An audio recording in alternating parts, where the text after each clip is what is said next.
हर राज्य की अपनी नीतियाँ होती हैं, तो झारखंड में क्यों नीति नहीं बनेगी? स्थानीय नीति, नियोजन नीति हर हाल में बनना चाहिए। एम्स की स्थिति पहले के बनस्पत अच्छा है। जातिगत जनगणना होनी चाहिए, जिसकी जितनी आबादी उसकी हिस्सेदारी तब पता चलेगी जब हम अब आरक्षण की बात करते हैं। तो आरक्षण आपकी कितना % है, नहीं है, कैसे निर्धारित करिएगा? आपसी भाईचारगी प्रेम के साथ सरूल को मनावे, कि कहीं भी झगड़ा झंझट नहीं करे, शांतिपूर्वक बनाए।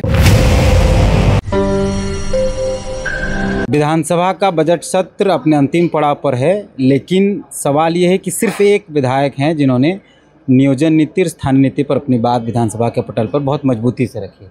हमारे शतकां के विधायक सुरेश दा हैं और इन्होंने वहाँ कहा कि नियोजन नीति स्थानीय नीति खतियान आधारित हो जानी चाहिए। तो एक बार भी अभी तक किसी ने ये बात नहीं रखी, आपने रखी मजबूती से। कई सवाल उठे आपके ऊपर, क्या कहें? निश्चित रूप से अगर राज्य की जनता ने हमें 56 सीट दिया है, तो हर राज्य की अपनी नीतियाँ होती हैं, तो झारखंड में क्यों नीति नहीं बनेगी? स्थानीय नीति, नियोजन नीति हर हाल में बनना चाहिए, जिसका हमने डिमांड्स किया, सदन में उठाया है। और हमको लगता है कि माननीय मुख्यमंत्री जी इसमें काफ़ी सिंसियर हैं और इस बार हर हाल में नियोजन नीति बनेगी। कैबिनेट में की बैठक होगी, उसमें निर्णय लिया जाएगा। जातीय जनगणना पर भी अब बातचीत? निश्चित रूप से जातिगत जनगणना होनी चाहिए, जिसकी जितनी आबादी उसकी हिस्सेदारी तब पता चलेगी जब हम अब आरक्षण की बात करते हैं। तो आरक्षण आपकी कितना % है, नहीं है, कैसे निर्धारित करिएगा? जैसे हम लोग एसी का अभी 12% आरक्षण दिया जा रहा है 2011 के हिसाब से, लेकिन हम 17 साढ़े 17% पहुँच गए। तो जातीय जनगणना होगी तो हमारी % बढ़ेगी ना, आरक्षण बढ़ेगा ना। इसीलिए जातीय जनगणना चाहिए, ओबीसी हो, माइनॉरिटी हो, चाहे ट्राइबल का हो, चाहे शेड्यूल कास्ट का हो, चाहे अपर क्लास का है, चाहे कोई भी हो, जातीय जनगणना हर हाल में होना चाहिए। आपके क्षेत्र में ही रिम्स आता है, रिम्स की स्थिति बहुत बेहतर नहीं है। देखिए, रिम्स की स्थिति पहले के बनस्पत अच्छा है। हम लोग 90 से उस हॉस्पिटल को आना जाना करते थे। जब पेशेंट लेके आते थे, एक्सीडेंट हो जाता था, तो जैसे ही हॉल में घुसते थे, रिम्स घुसते थे, उससे दुर्गंध आता था, मतलब घुसना मुश्किल हो जाता था।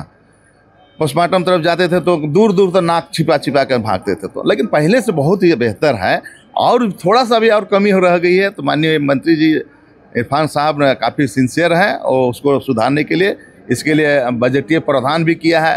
हमको लगता है 200 करोड़ से ऊपर का जो है यहाँ लगाने जा रहे हैं। बहुत सारे पुराने मकान है, उसको ध्वस्त करके नया बनाने का काम होगा। हॉस्टल हो, बॉयज़ हॉस्टल, चाहे गर्ल्स हॉस्टल हो, चाहे डॉक्टर्स लोग कॉलोनी हो, सारे चीज़ों को मद्देनज़र रखते हैं उसमें बजट में प्रावधान किया, इसलिए इस बार सुधार होगा।